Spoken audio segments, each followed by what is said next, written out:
So this is Jawad and me, Timothy, and we're at Arup in Toronto, and we're looking at the questionnaire, two of them to start with, that were sent through class. Which one do you want to start with, Jawad? The job fact sheet or the other one?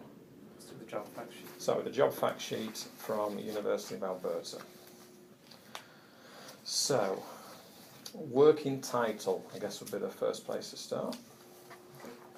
So, this is going to be my job, correct? Okay, so working title, Human Resources Coordinator.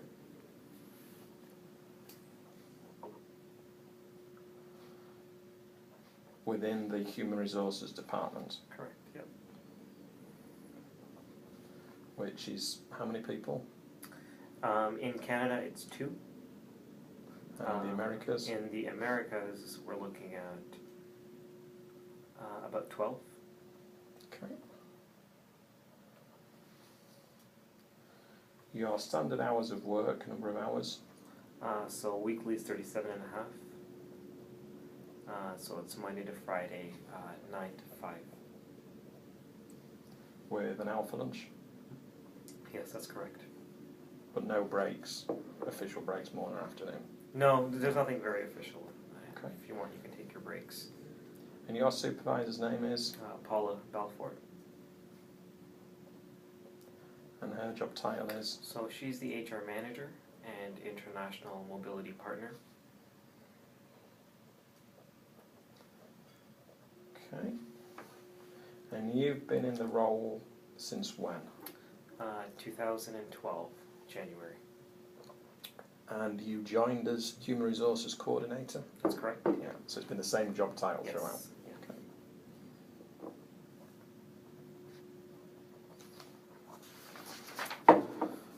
Okay, so you would describe, Jawad, your main responsibility and activities as Human Resources Coordinator.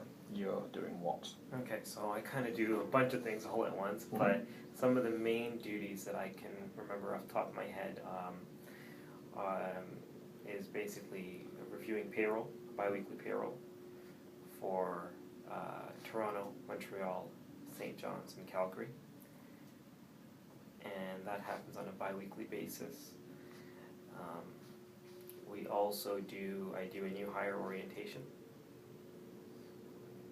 And that basically happens whenever a new hire is hired on. Which in 2014 has been roughly how often? Every week, every month? I would say every month. Every month we would probably bring on 2 to 3 people. Okay. Yeah. Some of the other things is vacation balance accrual, just maintaining the vacation balance spreadsheet. It's not automated yet, but I'm working on that to get it automated.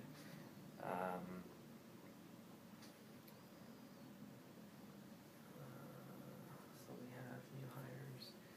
So we've got 3 so far. Yes, So 3. Payroll, new hire, Okay. and the vacation balance. Vacation balances. So some other stuff that I do that has been added to my job description. So these would be secondary duties below those 3. Secondary duties, but they have become primary. Okay. Okay.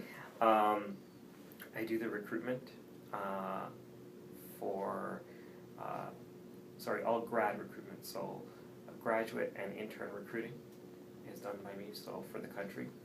So that means I attend all the career fairs at the universities. And I do the interviews, so the pre-screening and the in-person interviews, and then I create the offer. And again, that's roughly how many grads and interns over a year, last year? So for interns, we hire them on semester basis. So, so let's start from September to December. We take on 4, and then we take on another 4. So about 12 per year. 12 per year. Yeah. And grads? That's a hard one, but I'd roughly say maybe about 3 to 4 a year. Okay.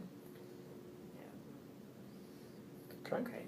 I am also responsible for the full human resources, managerial role in St. John's. So I look after from onboarding up until termination of a staff. whether it's employer issue termination or the employee wishes to resign. Yeah. So that whole process, I look after them, as well as I do all the recruiting for St. John's. What I also do there that's a bit different is that I have to maintain a certain amount of local content in Newfoundland. So the province basically tells us that Arup has to maintain X amount of percentage of local Newfoundlanders to work on this project in Newfoundland. So that's kind of been my task there, is to try to maintain as much of local talent and try to harness them. So you go to St John's office how often? Every month for a week. Every month for a week. Yeah. And that's opened while you've been working at Arup, that office? Yes, that started a bit after I started in Jan 2012, and I think that picked up August 2012. Okay, it's the same year. Yeah. Okay, good. Yeah. Does it leave any time for anything else? Is that just about it? And then with the Montreal office, it's more or less the same, assisting them with their intern or grad recruitment. I don't do any senior level recruitment. That usually happens from our senior recruiters in the US. And then some of the daily stuff, which I forgot to mention, is you deal with employment issues that are always ongoing. So staff, confidential staffing issues in terms of if the staff is having trouble with their supervisors, or if they're having trouble with their coworkers, or if they're even just having personal issues at home that we need to take care of. So that's something that, those conversations do happen. And then, then you have general staff inquiries that are always on an ongoing basis on staff interested in advancing in their career, how training works, whether they want to go to another country for an assignment, how would that work, where are their openings, how can they check. I also look after the HR intranet site for Arup, so I do the uploading, I did the creation of it, and I also do the uploading and maintenance of it, basically on a I would say 2 to 3 days a week I spend doing that. Okay.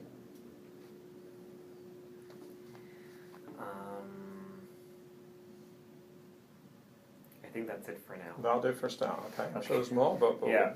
So that seems quite a lot. Yep. From a outside perspective. That seems quite a lot. Yeah. Your 37.5-hour week, if you exceed it, you don't get overtime. I do. You do. Yes. And how many weeks does that happen?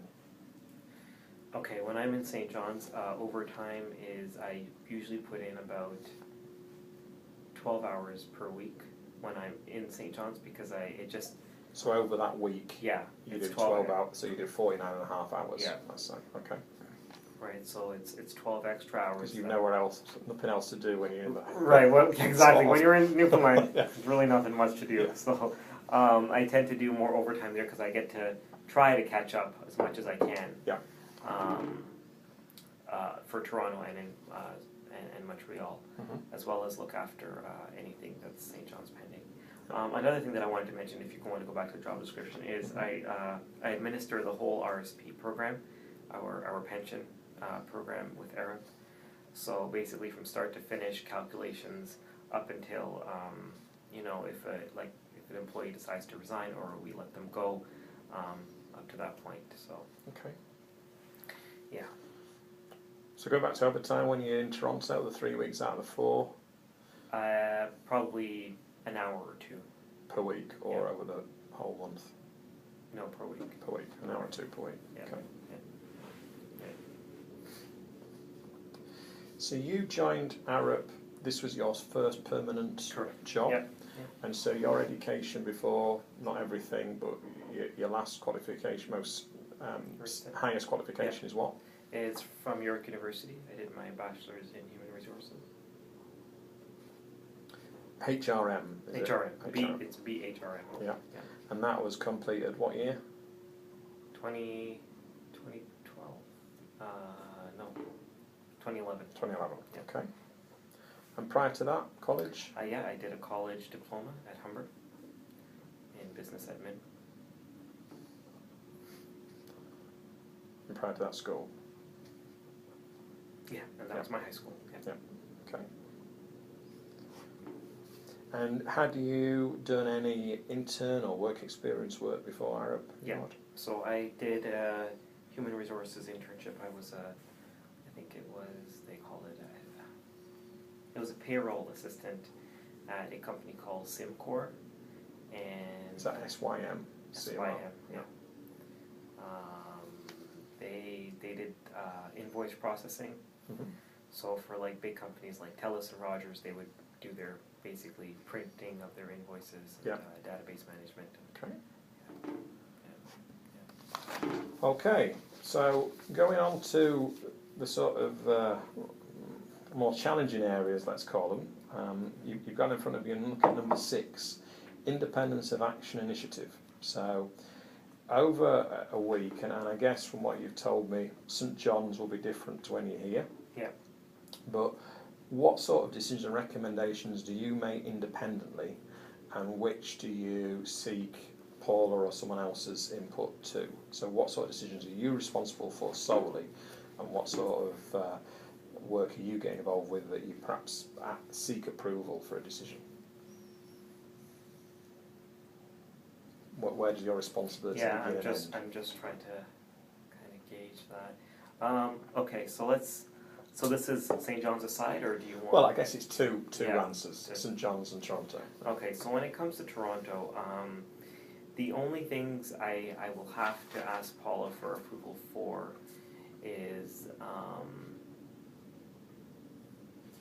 if, let's say, a senior hiring manager comes to me and says they are looking for an intern or extra help, that's where I have to seek approval from Paula. To what you can do. Yeah, Yeah, to okay. say if that's even in our budget, if we can allow that. Mm-hmm. Because just to clarify, everybody here is paid intern. There's not unpaid Correct, interns. yeah, it's all paid intern. Yeah. So there's obviously budgetary issues when that happens. Yep, Yeah. yep. But everything else, you decide. For the most part, yes, and it's just, she gets to know as an FYI. Yeah. Yeah. After you've made the decision. Yeah. Or she would also, I would ask her in case there's any type of disciplinary action. Right. If it's for senior staff, she usually deals with it. Staff that are junior, Come let's to say you. admin staff would come to me, and I would tend to deal with it, and we'll talk about it. And if it has to be escalated, then of course I escalate it. Okay. But for the most part, I mean, I can make the decision, and then but I have to let Paula know what went on, so she has it for the future. Okay. Yeah. So, on that basis, I guess most of it is by email, these sort of communications. This is what I've decided to do, just FYI, or face-to-face, or a mixture. So, yeah, I tend to be a bit more old-fashioned than I do face-to-face. Okay. Just so that they know that my presence is there and I was listening. And then I will follow up with an email so that we have a trail. Yeah. But the initial contact is that we just sit down and we speak about it face to face. Right. Sometimes not even in the office. We'll just go downstairs to like the closest coffee shop. Yeah. If the employee doesn't feel comfortable. Yeah. Okay. Yeah. Mm-hmm. And then number 7, errors. I'm sure that there are very few, Jawad, when you've been here, but what errors have either you've been solely responsible for or partly responsible for? Okay, so errors, and right away that comes to my mind is, since we don't have an automated vacation balance here, there's plenty there is plenty of rooms for error in the master spreadsheet that I maintain. So not putting a data in, putting it in the wrong field. Right, so let's say, so what I have to do to update a vacation balance is I have to print off everybody's timesheets, or generate everybody's timesheets from X months ago. Mm-hmm. And literally I have to sit and each time they booked holiday, month by month by month, in each person. So when you reach a point where your eyes kind of glaze over on a Mm-hmm. spreadsheet for 100 plus staff, Mm-hmm.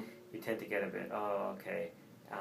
Some staff are smart and they keep track of their own vacation balance. Mm-hmm. But then when they say, could I verify with yours? And if it doesn't equal, Mm-hmm. I tend to, I've got the blessing